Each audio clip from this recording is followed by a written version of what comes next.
Tulip Siddique British MP হিসেবে নয়, বাংলাদেশি নাগরিকত্বের আড়ালে দুর্নীতির আশ্রয় নিয়েছেন।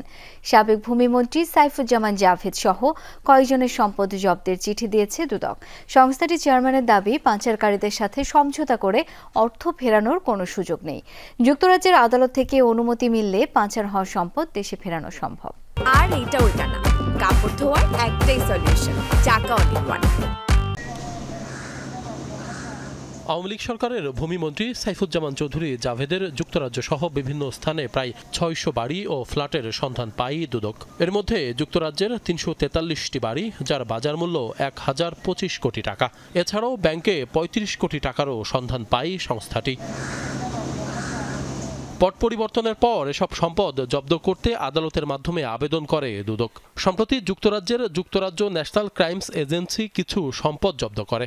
সংবাদ সম্মেলনে এসব তথ্য জানিয়ে দুদক চেয়ারম্যান বলেন, পাচার করা টাকায় সম্পদ গড়েছেন জাবেদের ভাই রনি সহ কয়েকজন।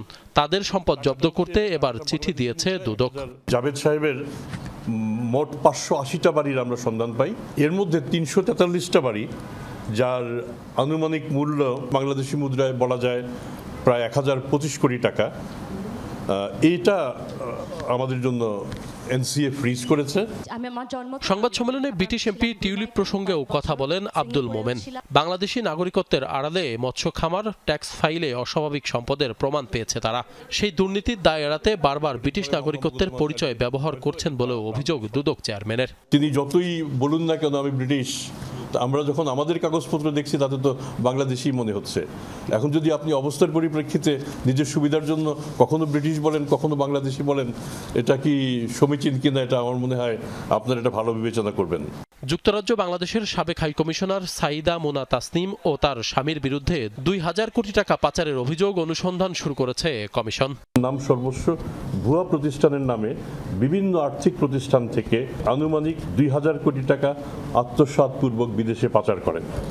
আমরা এটা নিয়ে কাজ শুরু করেছি। পাচারকারীদের সাথে সমঝোতা করে অর্থ ফেরানোর কোনো সুযোগ নেই বলেও মন্তব্য করেন দুদক চেয়ারম্যান। নন কম্পাউন্ডেবল মামলাতে আমাদের সমঝোতা করার কোনো সুযোগ নেই। আশিক মাহমুদ, যমুনা নিউজ, ঢাকা।